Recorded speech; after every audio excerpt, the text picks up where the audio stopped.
صافي الهنية وهب الغني اللهم إنا نعوذ بك من علم لا ينفع وقلب لا يخشى وعين لا تدمع ونفس لا تشبع ودعوة لا يستجاب لها اللهم سهل علينا حفظ العلوم وهب لنا واسعة الفهم بجاه النبي المعصوم اللهم نوينا تعلم وتعليم وتذكر وتذكير والنفع والاتباع والإبادة والاستفادة والحث على التمسك بكتاب الله وسنة رسوله والدعاء إلى الهدى والدلالة على الخير ابتغاء وجه الله وقربه وثوابه سبحانه وتعالى. Alhamdulillah, puji serta syukur kehadirat Allah Subhanahu wa taala yang masih memberikan kita nikmat sehat walafiat, nikmat panjang umur serta taufik dan hidayah sehingga kita masih diizinkan oleh Allah Subhanahu wa taala kembali duduk di majlis kita dengan harapan dan doa yang senantiasa kita minta pada Allah. Mudah-mudahan berkah duduknya kita di majlis ilmu, berkah bacaan maulid dan salawat kita kepada Nabi Muhammad sallallahu alaihi wasallam, Allah kabulkan segala macam doa dan hajat kita, memudahkan urusan kita dunia dan akhirat, dan mudah-mudahan yang sakit di antara kita, keluarga kita ya disembuhkan oleh Allah Subhanahu wa taala, dan kita yang sehat dijaga kesehatannya oleh Allah Subhanahu wa taala, dan dimudahkan segala macam urusan kita dunia dan akhirat. Amin ya rabbal alamin. Kita lanjutkan pembahasan kita dalam kitab Al-Fiqhul Manhaji karangan Dr. Mustafa Bugham yang kemarin kita katakan bahwasanya kita bakal masuk pasal yang baru, bab yang baru dalam permasalahan ibadah, yaitu masalah sholat. Yang kemarin kita udah buka sedikit tentang masalah sholat yang dikatakan di sini makna sholat tutlaqu kalimatus sholat fil lughatil arabiyyah 'ala du'a, bahwasanya sholat dari segi bahasa dalam bahasa Arab itu artinya doa. Doa dalam kebaikan itu bisa dikatakan sholat. Wa amma bi istilahil fuqaha, adapun dalam istilah fikih yang akan kita bahas, sholat apa sih? Sholat itu adalah kata yang mencakup di dalamnya perbuatan, rangkaian ucapan dan rangkaian perbuatan makhsusah yang telah diatur gerakannya, tufattahu bitakbir wa tufattatamu bitaslim, yang sholat itu dibuka dengan takbiratul ihram dan ditutup dengan salam. Biniyatin makhsusah, dan juga dengan niat-niat tertentu, karena nanti sholat itu bakal ada 3 derajat. Ada sholat wajib, ada sholat sunnah yang punya waktu, ada sholat sunnah mutlak. Sholat wajib, zuhur, asar, maghrib, isya, subuh yang bakal kita bahas. Sholat sunnah yang punya waktu seperti duha, witir, qobliyah, ba'diyah. Sholat sunnah mutlak, sholat sunnah apa? Sholat sunnah. Udah sholat duha 8. Sholat duha kan sebagian pendapat yang paling kuat mentoknya sampai 8. Udah 8 nih. Masih pengen sholat apa kira-kira? Sholat aja udah. Sholat apaan Ustaz? Sholat sunnah. Sholat sunnah apa? Gak ada namanya. Itu namanya sholat sunnah mutlak. Sholat sunnah yang gak punya nama dan gak ada waktu-waktu tertentu. Nah, sebelum kita masuk ke dalam rukun-rukunnya nanti syarat-syaratnya, ada beberapa pembahasan di sini, di antaranya hikmatuha. Di antaranya kata pengarang di sini, sebelum kita masuk ke dalam inti dalam rukun dan syaratnya sholat, kata beliau hikmatuha, di antara dalam sholat itu punya hikmah-hikmah yang ditetapkan oleh Allah Subhanahu wa taala. Nulakhisuha fi mayali, yang di antara lain yang kita rangkum di dalam poin-poin berikut ini. Apa? Awalan ayyantabihal insanu ila hawiyatihil haqiqah. Yang paling pertama, kata para ulama, sholat itu menjelaskan identitas seseorang. Sholat itu menceritakan hakikat identitas seseorang. Kalau di antara kita ada yang bergaul, mohon maaf, ada yang bergaul dengan orang-orang non-muslim, di antara kita ada yang punya teman-teman non-muslim, biasanya mereka nggak kaget tuh kalau kita nggak puasa. Mereka nggak kaget kalau kita pacaran. Mereka nggak kaget kalau kita mungkin judi dan mabuk-mabukan. Tapi ketika mereka nih orang-orang non-Islam dengar punya teman Islam tapi nggak sholat, pasti kaget. Apalagi kalau laki itu Muslim berteman sama non-Muslim pas Jumatan nggak sholat, pasti buat mereka kaget banget. Kadang-kadang maaf, naudzubillah, bahkan temennya yang kafir yang ingetin teman muslim buat sholat Jumat. Pas Jumat lu nggak sholat Jumat, kagak. Gila lu seminggu sekali aja nggak datang ke masjid, gua aja masih seminggu sekali ke gereja. Tuh kata orang Kristen, gua seminggu sekali aja masih ke gereja. Lu yang seminggu sekali Jumatan aja kagak, apalagi yang sholat setahun 2 kali nggak sholat, kebangetan. Sholat, punya teman muslim Lebaran dan hari raya banget tuh. Yang mereka aja pas hari rayanya ke gereja, kita kagak. Sholat id nggak ikut, nungguin di rumah doang. Makanya sampai dibilang as-sholatu imaduddin, faman aqamaha aqamatin wa man hadatarokaha hadamatin. Sholat itu tiang agama, yang ngejalanin dia mendirikan tiang-tiang agama. Bukan dalam Islam ya, dalam dirinya sendiri khususnya.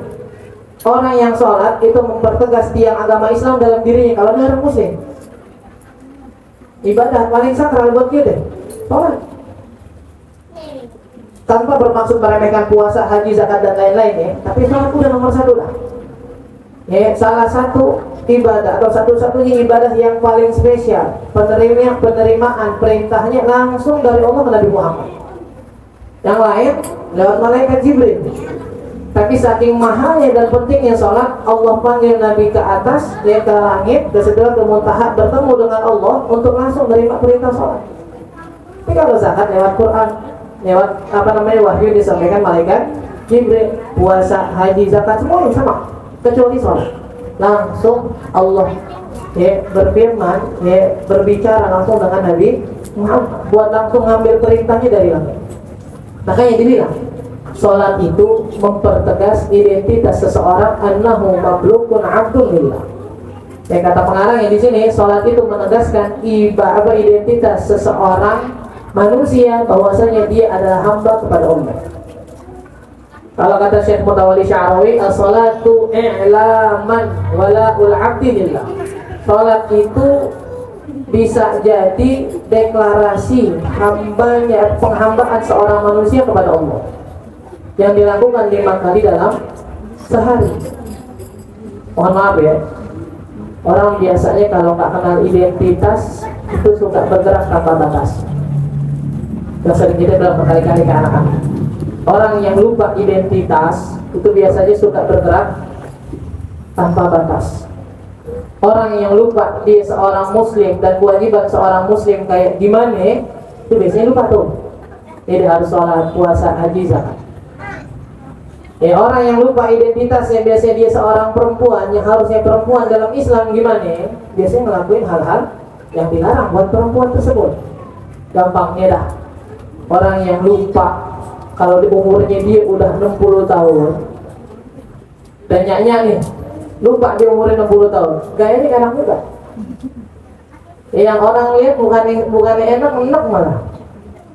Nah memang lupa nih identitas semua, nenek-nenek udah punya cucu gitu, gayanya kayak anak muda, bisa pakai jeans, jalan di mall muter aja udah. Nah orang memang lupa identitasnya nih. Kalau masih identitas, orang yang ingat identitas si umurnya udah 60 tahun, kata Imam Haddad, dia nggak bisa bergerak begitu. Imam Haddad bilang, orang yang umurnya 40 tahun ke atas, apalagi masuk 50 tahun, nggak boleh tidur kecuali tiduran. Nggak boleh tidur kecuali ketiduran. Kenapa? Maksudnya banyakin ibadah. Kalau udah capek banget ibadah, ketiduran begitu. Imam Haddad bilang, Iman dakhala al-arba'in, dakhala fi ma'tarakil manaya.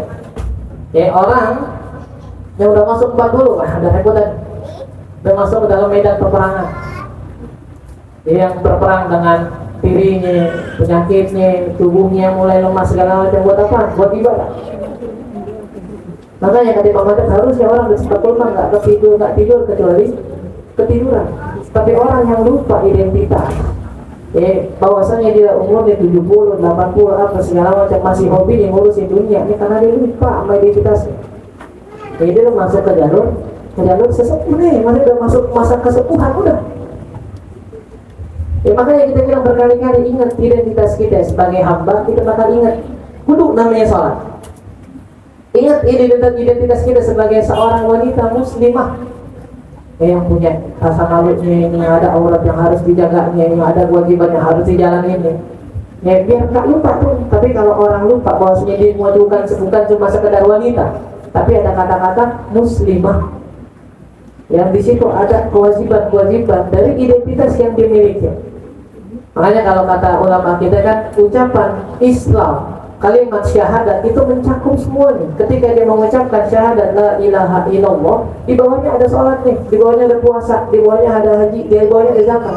Maka ketika dia ingat dia seorang muslim, gak bakal lupa sama kewajibannya. Tapi kayak ada satu orang ulama, ya mereka bilang, saya ini sebelum keluar dari tarim, guru-guru kita di tarim, saya nggak pernah kepikiran di otak saya ada seorang muslim meninggalin sholat. Karena memang lingkungan mereka kan di tarim ya, jauh udah dari kata anak kecil sama orang tua ninggalin sholat.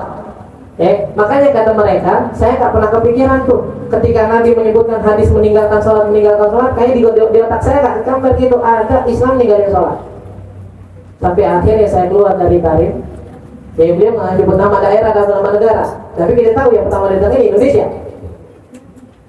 Saya baru melihat dan baru sadar dan baru ngerti bahwasanya kok ada muslim ninggalin sholat. Sholat nih, di masa bukan berarti yang lain, berarti yang penting gue sholat nih, gak puasin gak apa-apa dah. Gak apa-apa nih, gue sholat nih, kalau gak puasin, sampai gue sholat nih, yang gak puasin, gak zakat, gak haji, gak apa-apa dah. Oh enggak, cuma tadi kayaknya kalau udah ninggalin sholat itu nggak tergambar sama mereka orang-orang soleh. Kok ada orang identitasnya muslim tapi nggak sholat.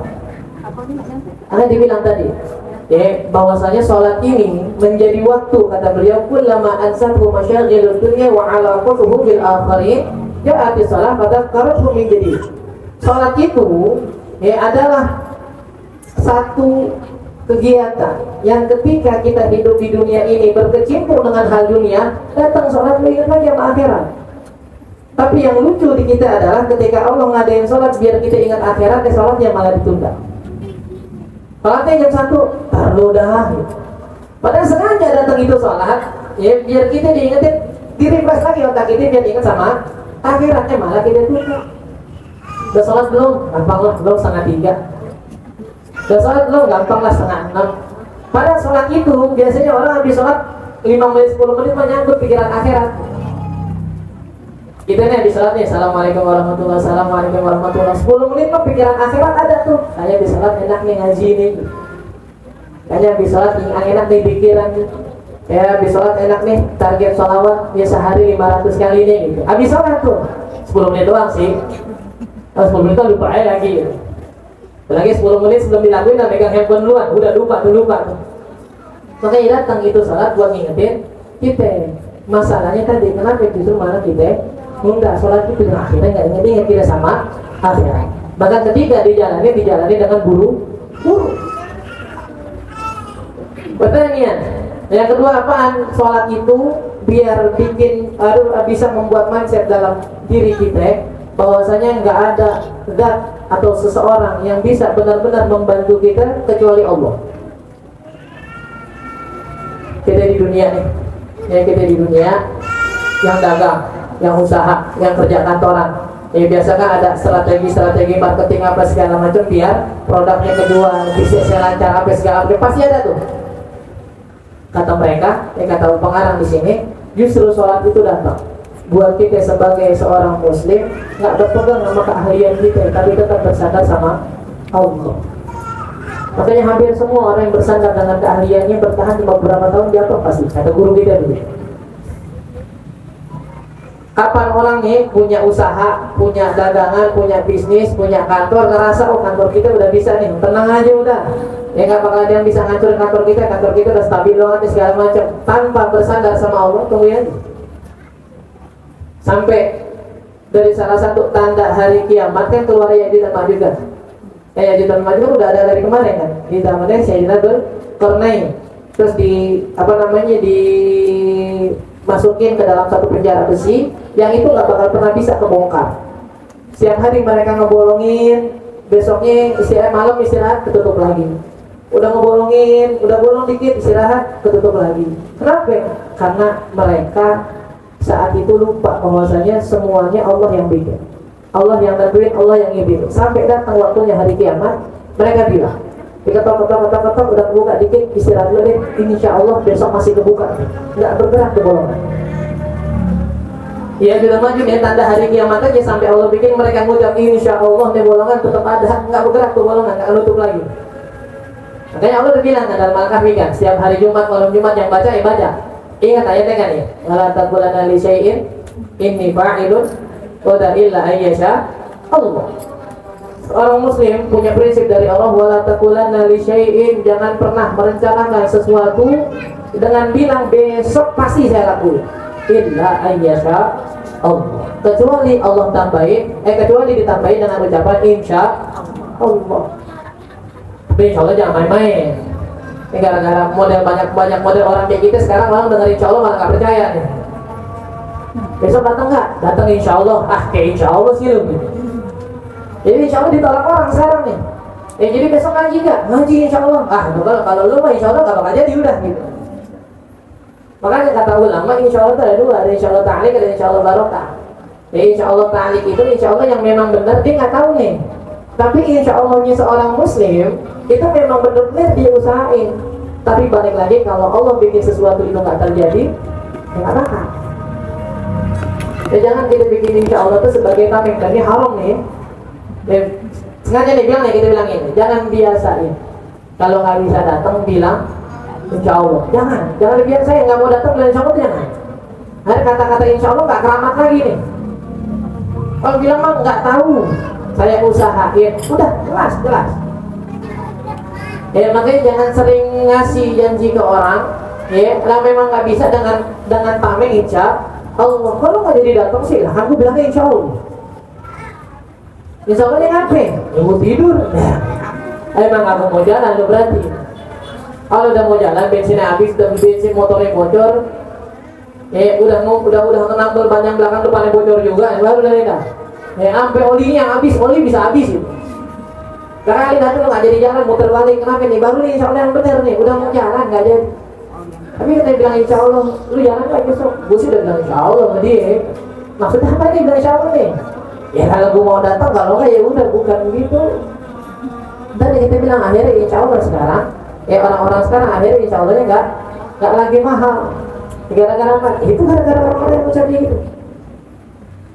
Padahal tadi ini nih justru kata-kata insya Allah itu mengingatkan seorang hamba hati-hati. Jangan merasa tangguh dengan diri sendiri. Jangan merasa tangguh dengan skill yang Allah berikan. Jangan merasa tangguh dengan kepintaran yang Allah berikan. Karena kapan Allah mau gagalin sepintar apapun, kita gagal ya gagal. Makanya dibilang datang waktu sholat, datang waktu sholat buat ngingetin kita apaan, bahwasanya jangan pernah merasa bisa kecuali atas bantuan Allah. Terus apa lagi yang ketiga ayat taqidal insanu minha sa'ata taubah. Jadikan sholat itu waktu untuk kita bertobat kepada Allah. Jadi itu pas banget kalau seandainya kita nggak bisa tobat, dikhususkan waktu dengan sholat tobat, jadi indah sholat waktu kita buat tobat sama Allah. Kan dalam hadisnya kan ada kan, kata Nabi, sholat itu bagaikan satu aliran sungai yang deras, yang luas, yang dalam, yang ada di depan pintu rumah seorang muslim. Yang kalau seandainya kita gambarin dia mandi 5 kali dalam sehari, masih kotor nggak kira-kira badannya? Mandi sehari 5 kali. Mandi sehari 5 kali, apalagi sekali mandi setengah jam. Orang mandi sehari sekali setengah jam itu udah 6. Mandi sehari 5 kali setengah jam berarti. Nabi nanya ke sahabat, masih kotor nggak badannya orang? Oh nggak mungkin, kata Nabi. Begitu juga sholatnya 5 waktu. Nggak mungkin orang masih bisa kotor dengan dosa selama dia sholat 5 waktu. Dengan catatan ini yang kita bilang, kita belajar fikihnya, karena jangan pernah ngarep sholat kita bisa menghapus dosa kita kalau nggak diterima sama Allah. Dan jangan pernah ngarep bisa sholat diterima cuma modal ikhlas, nggak bisa. Cuma modal khusyuk nggak bisa. Cuma modal nangis dalam sholat, setiap sholat dia nangis. Caranya nggak benar, jangan ngarep sholatnya dapat pahala, karena rukun sholat bukan nangis. Rukun sholat bukan ikhlas. Rukun sholat kan rukun sholat dulu nih yang 17 yang bakal kita bahas. Tapi biar sholat itu diterima, baru tambah ikhlasnya, baru tambah khusyuknya, baru tambah duduknya, dekatnya dia sama Allah. Dengan tadi itu mungkin khusyuknya dia sampai sholat sampai nangis segala macam, kan itu tambahan poin buat diterima. Tapi langkah awal biar bisa diterima, Kalau malam Rabu ya kan yang hadir sama malam Rabu udah sering kita bilang. Silakan mau ziarah hadir haul akbar se-Indonesia silakan. Mau silaturahmi ke seluruh para ulama, para habaib silakan. Mau jadi orang dalamnya, abdi dalamnya, asisten pribadi para habaib, ulama besar silahkan. Malam Rabu sering kita bilang, ini mungkin salah satu omongan kita yang paling songong. Tapi kadang-kadang pengen songong dikit biar bangun gitu. Karena penyakit kita sekarang banyak yang pengen dekat sama ulama, tapi nggak ngejalanin ibadahnya. Yang kita bilang, itu mau khidmah sama tuh orang bertahun-tahun, dekat sama itu ulama, habaib, ustazah, syarifah, dekat silahkan bantuin. Kalau benar nggak sholat jago itu ulama bisa nyeret kita ke surga. Jago, ente bisa masuk surga dengan dekat sama ulama, ngurusin itu orang, keluarganya, semuanya, ngurusin pondoknya apa segala macam majlisnya, ngurusin kemarin di jalan kita ikut, kita kalian semua buat dia nggak sholat, bisa masuk ke surga jago. Sampai ada bilang di malam Rabu taruhan sama gue di akhirat. Taruhannya di akhirat tapi ya, di dunia jangan. Taruhan tadi di akhirat sama gue, kalau lu bisa masuk surga hebat lu ketemu gue di surga. Kalau nggak sholat, kenapa mah? Ya Nabi aja lepas tangan. Nabi aja lepas tangan dari orang yang nggak sholat. Kok bisa-bisanya ada orang sekarang bilang khidmah sama ulama, sama habaib, sama kiai, bilangnya kan juga masuk surga, ditarik dari mana? Nabi ketika ada seorang sahabat yang khidmah sama Nabi mulu nih, dikasih hadiah sama Nabi. Kata Nabi, ente punya hajat nggak? Minta deh sekarang, saya doain ke Allah dan biar bisa hajatnya kabul. Dan hebatnya para sahabat saat itu hajatnya nggak bilang, ya Rasulullah, kayak rumah saya kecil, nggak boleh nggak sih minta rumah yang lebih gede gitu. Ya Rasulullah, kayak pendapatan saya kurang, nggak boleh nggak sih minta biar rezekinya Allah banyakin lagi? Enggak. Sahabat cuma minta, boleh nggak saya sama engkau terus di surga? Apa yang kata Nabi? Bisa, tapi tolong bantuin saya dalam banyak bersujud kepada Allah. Bantuin saya ini, biar doa kamu, hajat kamu bisa kabul. Tolong banyakin sholat, sujud, minta sama Allah. Nabi nyuruhnya sahabat. Dan yang dikhidmahin kan Nabi, yang dilayani Nabi. Yang ngelayanin siapa? Sahabat. Apa kata Nabi? Tolong bantuin dengan banyak sholat. Kita yang kita khidmahin bukan Nabi, kita yang bukan sahabat. Kok bisa-bisanya nggak sholat mau ngapain? Bisa-bisanya nggak sholat tuh mau ngapain? Dengan alasan ya tadi ini sibuk ini segala macam, sampai subuhnya lupa, pulang capek isyaknya lupa, duhurnya kelewatan di jalan kok ya. Justru malah sholat itu jadikan waktu buat kita tobat sama Allah. Rabi'an. Yang keempat apaan? Bahwasanya sholat tersebut, sholat itu bakal menjadi asupan keimanan dia kepada Allah.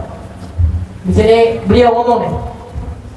Di sini beliau bilang orang yang ninggalin sholat, kata beliau meninggalnya bakal dengan keadaan kafir. Kalau enggak kafirnya terang-terangan, kalau enggak kafir yang enggak disengaja karena dia meninggalkan sholat. Karena nanti di sini bakal ada pembahasan. Di sini bakal ada pembahasan. Apa pembahasannya? Orang yang ninggalin sholat itu kan dua. Orang yang ninggalin sholat nih, semuanya bakal harusnya ini kan hukum Islam berjalan. Nah, kalau hukum Islam berjalan, kayaknya nggak ada yang ninggalin sholat, nggak ada yang bakal membunuh orang. Orang kalau dalam hukum agama Islam, negara Islam berjalan, yang nggak sholat, itu bakal dibunuh. Kalau orang nggak sholat nih, udah disuruh tobat, sholat nggak mau bunuh deh orang. Ntar ditanya, nggak mau sholat ini karena nggak percaya sholat itu wajib, atau cuma ngeledek, atau memang dia tahu sholat wajib, cuma males aja. Itu doa pun minta, tapi dibunuh sama dibunuh. Kenapa mah? Berarti Islam jahat? Enggak, Islam terlalu sayang sama dia. Kalau terus-terusin nggak sholat, dosanya bakal makin banyak nih orang. Makanya sebelum dibunuh nggak main bunuh aja. Sholat kan lu nggak sholat, main bunuh aja gitu enggak. Tawarin dulu mau tobat nggak? Sampai 2 sholat kelewatin, bunuh. Kenapa? Nih kalau dia main terus dia nggak mau tobat juga, takut dosanya makin banyak. Sholat. Makanya tadi dibilang orang yang ninggalin sholat, padahal sholat itu adalah asupan keimanan dia, terhadap keimanan dia kepada Allah. Kalau terus dia nggak sholat, wah ini kata pengarang di sini, mati bakalan badan kafir. 5 kafirnya terang-terangan, yang jelas dia meninggalkan Islam, nggak percaya lagi mau sholat, atau kafir yang terjadi tanpa dia sengaja karena meledek sholat. Itu aja. Batarikh masyru'iyatiha, dan sholat. Kalau ada orang nanya kan, sholat sebenarnya dari kapan sih? Apa umat Nabi doang? Enggak. Ya, dari zaman Nabi Ismail, Nabi Ibrahim, mereka kan udah bilang sholat kan? Doanya Nabi Ibrahim apa sih? Rabbi ja'alni muqimas sholati wa min dzurriyyati. Ya Allah, jadikan saya sebagai orang-orang yang mendirikan sholat dan juga anak keturunan saya. Makanya dari zaman Nabi Ibrahim sholat udah ada. Dan menjadi jawaban pertanyaan. Kalau ada orang-orang sekarang yang model-model sekarang, mereka ngomong,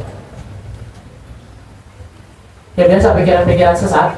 Jadi mereka bilang, kita nih kalau mau orang-orang di luar Islam, jangan bilang yang masuk Islam itu orang Islam doang, umat Nabi Muhammad, jangan. Tapi mereka orang Kristen, orang Yahudi juga masuk Islam, kata mereka nih. Kenapa Mak? Ya kasihan dong kalau seandainya mereka orang Kristen, orang Yahudi yang masuk Islam, nanti nabi-nabi mereka ngambek sama Allah. Nabi-nabi mereka bakal ngambek sama Allah karena mereka kan punya nabi masing-masing. Ya orang Yahudi punya nabi, orang Kristen punya nabi. Kalau mereka nggak masuk Islam, nggak masuk surga, ntar nabi-nabinya kasihan, dakwanya sia-sia, ngambek dong sama Allah. Sia-sia dong dakwanya. Ya, makanya kita bilang, coba lihat lagi dalam Al-Quran. Ya, kata Nabi Ibrahim apa? Wa umirtu an akuna awwalan muslimin. Saya diperintahkan oleh Allah untuk menjadi orang muslim. Wa aslamtu wajhiya lillahi wa man ittaba'an. Ya, dan kata Nabi Isa atau Nabi Musa kalau masalah, dan saya mengislamkan diri saya kepada Allah. Semua agama sebenarnya namanya Islam, yang berbeda syariatnya. Makanya terlalu nggak kenal agama kita ketika kita bisa dibohongi dengan ucapan itu doang. Bisa sih, masa yang masuk Islam, masuk surga orang Islam doang. Terus yang berbuat baik gimana? Syarat masuk surga itu pertama Islam, baru berbuat baik. Kalau berbuat baik doang, nggak ada Islam, nggak ada. Karena memang kebaikan yang mereka katakan itu semua diajarin orang Islam. Ya salah aja kalau ada orang bilang, lebih demen sama dia, orang Kristen tapi baik, sering bantu orang, dapat dulu Islam pelit. Bukan Islam yang pelit, ini orang Islam yang salah. Dan itu bukan Kristen yang benar, perbuatannya aja benar. Yang di Islam juga sebenarnya diajarin. Sayangnya kadang-kadang kita bisa mengucap gitu. Gue malas berteman sama orang-orang Islam, orangnya begitu, dia sama orang Kristen lah. Kalau emang lu benar-benar bilang berteman sama orang Islam itu mendingan karena orang-orang yang begitu, coba jadi Kristen mau gak? Ya enggak, masa saya menjadi Kristen? Cuma berteman doang, berarti yang salah gini. Sebutin aja misal namanya sekalian. Gak ada lu berteman sama dia, jangan sama orang Islam. Nah kita bandingin sama teman-teman kita yang gak Islam. Ya Nabi Musa Islam, Nabi Isa Islam, Nabi Ibrahim Islam, Nabi Sulaiman Islam. Makanya dibilang, wa may yabtaghi ghairal Islam dinan falai yuqbal min. Orang yang nyari agama selain Islam gak bakal diterima sama Allah. Karena dari dulu yang diterima cuma agama Islam dan semua Nabi Islam. Allahumma syariatnya yang berbeda. Ada yang puasanya hari pertama, tengah, sama akhir doang. Ada yang sholatnya cuma 2 kali doang, pagi sama malam. Ada yang sholatnya sujud dulu baru ruku. Kayak syariatnya Sayyidina Maryam kan, wasjudi warka'i ma'at raki'in. Kata Allah di situ macam ini, sujudlah dan rukulah bersama orang-orang yang sholat. Kok enggak warka'i wasjudi? Ya mungkin kata ulama, jangan dulu cara sholatnya, sujud dulu baru ruku. Cuma beda syariat. Dan semenjak Nabi keluar, maksudnya Nabi diutus, kan Nabi ngeluarin hadis, laukana Musa wa Isa hayyan lama wasi'ahuma illa tiba. Kata Nabi nih, semenjak saya diutus sama Allah, saya dijadiin Rasul, saya bawa syariat. Kalau seandainya Musa dan Isa sekarang hidup, jangan kata umatnya, Musa dan Isa sekarang hidup, dia harus jadi umat saya. Ngikutin syariat saya karena syariat saya yang sebagai penutup yang disahkan sama Allah. Jadi salah ketika ada orang membela orang-orang mereka yang bilang gak perlu masuk Islam. Lihat gini, kalau udah ketemu dai-dai apa segala macam bilang udah gak perlu masuk Islam, yang penting malu berbuat baik aja, minggir dikit. Jauhin dari ucapan mereka, setelah itu pilih-pilih lah. Apa namanya? Jaminan an sabilil dzalimin wa taqillaha ta'ala an maqalid mulhidin. Ini qasidah. Kalau kita artiin nasihat yang paling gampang buat kita. Khudh yaminan an sabilil dzalimin. Bahasa katanya ya minggir, jangan ikutin jalan-jalan orang-orang yang zalim. Wattaqillaha ta'ala an maqalid mulhidin. Hati-hati bertakwa kepada Allah, jangan sering-sering dengerin ucapan-ucapan orang-orang yang sesat. Di situ sih sebutannya orang-orang ateis mulhidin. Jangan gampang ikutin omongan mereka. Jangan. Makanya sahabat ulama bilang kok kita bingung dah. Kadang-kadang kita lebih suka quotes kebaikan dari mereka tokoh-tokoh yang maaf non-Islam. Padahal kalau kita mau buka sejarah para ulama kita, Masya Allah dah lebih banyak lagi quotes mereka yang kita bilang hikmah mereka lebih banyak. Tapi sayangnya tadi, yang kita memang kayaknya ngerasa lebih keren ketika nulis quotes dari siapa? Fulan-fulan yang namanya nama-nama Eropa gitu. Malu kayaknya kalau nulis dari Ali bin Abi Thalib. Malu kayaknya nulis kalau dari Husain bin Ali, malu kayaknya. Tapi kalau namanya dari orang Inggris gitu, orang Eropa, kayaknya seru banget itu, bangga banget. Kayak udah baca buku Inggris sehingga lebih bangga buat mereka. Kalau pesannya Habib Umar ya, Habib Umar, jangan pernah nganggap perkataan selain Nabi dan orang-orang yang yang bersambung sama Nabi itu lebih indah dari ucapan Nabi itu sendiri. Para Islam haram hukumnya menganggap ada satu ucapan yang lebih indah dari ucapan Nabi dan satu arahan lebih bagus dari arahan Nabi, satu ajaran yang lebih membawa keselamatan daripada ajaran Nabi. Ya, insya Allah nanti kita lanjut lagi dan masih ada pembahasan yang tadi kita bilang hukum orang yang ninggalin sholat. Ya, masih ada juga nantinya masalah ada dan iqamah baru nanti masuk ke syarat-syarat sahnya sholat dan rukun-rukun. Sebelumnya juga nanti ada syarat wajib, ada syarat sah, ada syarat wajib. Beda tuh dua. Ya, ada syarat sah, ada syarat wajib. Syarat sah apaan? Islam. Syarat wajib? Islam.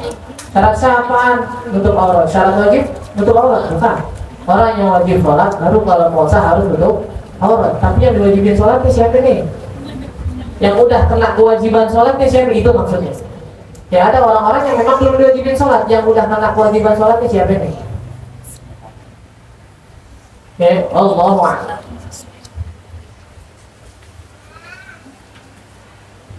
Saya tanya nih, kalau seandainya sampai di umur lebih dari 20 tahun, ternyata kita belum diakikah, tapi kita pribadi mau korban itu gimana? Baiknya seperti apa? Apakah tetap kurban atau akikah sendiri?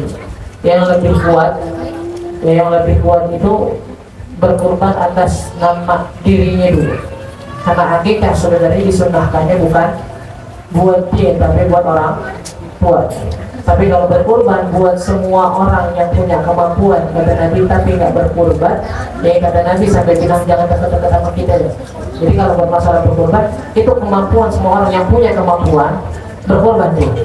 Tapi kalau akikah harusnya ya tanggung jawab kesunahan akikah itu ya buat orang tua dari seorang anak. Kapan? Ya dari umur 7 hari. Ya kata hadisnya Nabi ketika Sayyidina Hasan dan Sayyidina Husain lahir, ya pasti hari ke-7 yaitu diakikahin, ya ditasmiyahin, ya dikasih nama sama dipotong rambutnya. Ya sampai kemarin ada orang Ustaz kalau pakai kan nggak potong rambut boleh kan? Potong aja. Lagi maksudnya lagi itu muter apa potong aja. Ya sampai habis gimana Ustaz, nggak ada duit lagi buat nimbangnya. Ya kalau punya duit timbang, kalau nggak punya duit ya mau rambut motor mau udah bersihin aja. Ya terus apa lagi istilahnya? Oh harus bikin acara nggak, maulid manggil orang gini apa segala macam? Enggak. Akhirnya mah potong kambing. Ya bagi tetangga-tetangga dengan gaya yang udah dimasak, dengan cara yang udah dimasak. Beda dengan kurban yang kita kasihnya masih mentah. Udah itu akhirnya tuh bawain makanan ke rumah orang-orang, itu akhirnya. Ya tapi sekarang orang memikir akikah jadi ribet sendiri kan. Ya mau akikah, ya cukup buat beli kambing doang, belum ngundang ustaz, belum ngundang tim hadron, ya belum beli kue-kue, ya belum tentengan, ya lu yang nggak bikin akikah kan malu sendiri. Nabi nggak nyuruh begitu, Nabi buat bilang potong. Kalau memang ada uangnya, panggil ke rumah orang-orang buat makan. Kalau nggak bawain, jadi kalau ya jadi kalau seandainya ditanya kurban apa akikah dulu, kurban dulu. Ya kalau udah pernah kurban, ya coba buat akikah. Ya karena orang yang nggak diakikahkan sama orang tuanya disunnahkan untuk membantu kesalahan orang tuanya dulu untuk mengakikahkan dirinya sendiri. Tahu dari orang tuanya boleh nggak Ustaz? tapi udah nggak sunnah, udah lewat dari umur balik kesunahan orang tuanya lewat 4, 7, 21, 40. Habis itu ditunggu sampai anaknya balik. Kalau udah balik orang tuanya udah nggak sunnah lagi buat mengakekahkan anak. Ini disunahkan untuk mengakekahkan dirinya sendiri. Bulan Dzulqa'dah ada puasa-puasa sunnah kan? Wah, Senin Kamis, puasa Ayyamul Bid, dia 13, 14, 15 Hijriah ya. Ini masih ada sebagian menganggapnya 13, 14, 15 Masehi. Jangan, enggak lah lu udah. Bulan purnama udah lewat baru mau puasa, mau ngapain? Enggak, di Hijriah tapi. Terus puasa apa nih? Puasa yang paling waktu, puasa Daud kalau bisa. Sekarang Sabtu, puasa besok, enggak. Senin, puasa Selasa, enggak. Kalau nggak kuat kita Senin Kamis, atau yang minimal kata Nabi puasa 3 hari dalam sebulan. Dan afdalnya dijadiin ketika ayat Maulid tadi di hari ke-13, 14 sama 15. Ya Allah wa'ala. Ya insyaallah lanjutkan di minggu depan. Ya, kita baca surat Al-Fatihah. Kita berdoa Allah Subhanahu wa taala mudah-mudahan memberikan ilmu kita ilmu yang manfaat di dunia dan akhirat. Ya Allah kabulkan segala macam doa dan hajat kita. Mudahkan urusan kita di dunia dan akhirat. Menjaga orang tua kita, para guru kita, keluarga kita, jaga kita semua kaum muslimin dan muslimat dari berbagai macam bala, wabah serta musibah fitnah dunia dan akhirat. Minta kepada Allah Subhanahu wa taala mudah-mudahan ya Allah berikan kita dan mereka panjang umur dalam keadaan afiat dan istiqomah kepada Allah Subhanahu wa taala. Ya mohon doa juga ya buat ponakan-ponakannya ya Nadia, Sofah yang lagi di pondok yang lagi 6 tahun. Mudah-mudahan Allah masih panjang umur, ya sehat afiat, mudah-mudahan dimudahkan dalam belajarnya, mendapat ilmu yang manfaat. Dan juga satu pulang dari pondok ya sakit sebenarnya. Ya, mudah-mudahan Allah kasih sehat, ya angkat penyakitnya, dikasih kesembuhan yang sempurna, biar bisa balik pondok lagi. Ya, dan buat Umi khususnya juga biar Allah kasih sehat afiat, diangkat penyakitnya, guru-guruannya, cingannya di sini, ya saudara semuanya, mudah Allah kasih sehat panjang umur, dan buat semua orang tua kita, keluarga kita dalam sehat afiat, dalam istiqomah pada Allah Subhanahu wa taala. Mudah-mudahan ya orang-orang yang senantiasa bantu kita dengan tenaganya, waktunya, pikirannya, dibalas dengan balasan khusus oleh Allah Subhanahu wa taala, dan menjadi hajat kita, majlis kita, dan acara kita dimudahkan oleh Allah, dan mudah-mudahan kita mendapatkan husnul khatimah ala hadhihi niyyah. Al-Fatihah. A'udzu billahi minasyaitonir rajim. Bismillahirrahmanirrahim. Alhamdulillahirabbil alamin arrahmanir rahim maliki yaumiddin. Iyyaka na'budu wa iyyaka nasta'in. Ihdinas siratal mustaqim. Siratal ladzina an'amta 'alaihim ghairil maghdubi 'alaihim waladdallin. Amin.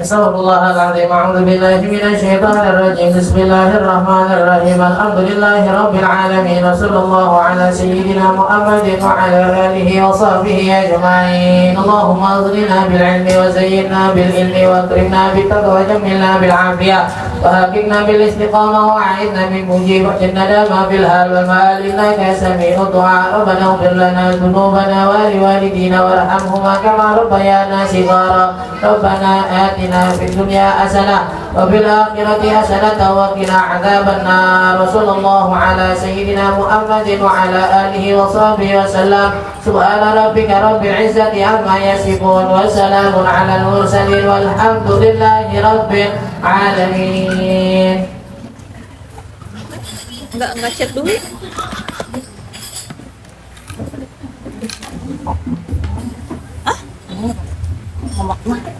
Ilahi bijahil anbiya wal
الحمد لله على بركة الله الحمد لله أمدا يوافي نعمه ويكافئ مزيدا والحمد لله رب العالمين يا رسول الله سلام عليك يا رفيع الشان والدرج يا رسول الله سلام عليك يا رفيع الشان والدرج